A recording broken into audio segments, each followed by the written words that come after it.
చెరువు చాలా పెద్దది ఉంది కదా, అవును సార్. దీన్ని మనం కబ్జా చేసి అపార్ట్మెంట్లు కట్టబోయేది. మన అపార్ట్మెంట్స్ పేరేం పేరు సార్? ఆక్రమణ అపార్ట్మెంట్స్. ఏంది సార్ ఇక్కడ ప్లానింగ్ ఇస్తున్నారు? ఇది చెరువు కదా. చెరువులో చేపలు పట్టడం మానవాయితీ, బట్ వేరే చేంజ్. ఆ చేపలు పట్టే చెరువులో కూడా బిల్డింగ్లు కట్టచ్చు. ఆక్రమణ అపార్ట్మెంట్స్. ఇతర కబ్జా చేసిన భూములలో అన్ని రకాల అపార్ట్మెంట్స్ కట్టబడును. అపార్ట్మెంట్లు కట్టి 5 సంవత్సరాల తర్వాత. సార్ మీరా చెరువులో ఏం చేస్తున్నారు సార్? చెరువులో ఎవరు ఉండేది?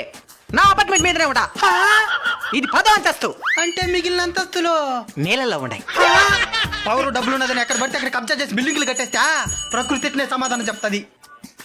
మీరు చేసిన తప్పుల వల్ల సామాన్యులు కూడా బాధపడాల్సింది వస్తున్నది. ఇప్పుడు నాకు ఒకటి అర్థమైంది. ఏందది? ఈ వరదల తుఫాన్లు ఎందుకు వస్తాయి చెప్పా? ఎందుకో? మమ్మల్ని పట్టించేసేదానికి. అవును, ఇంతకు మీ పియ్య ఎక్కడా?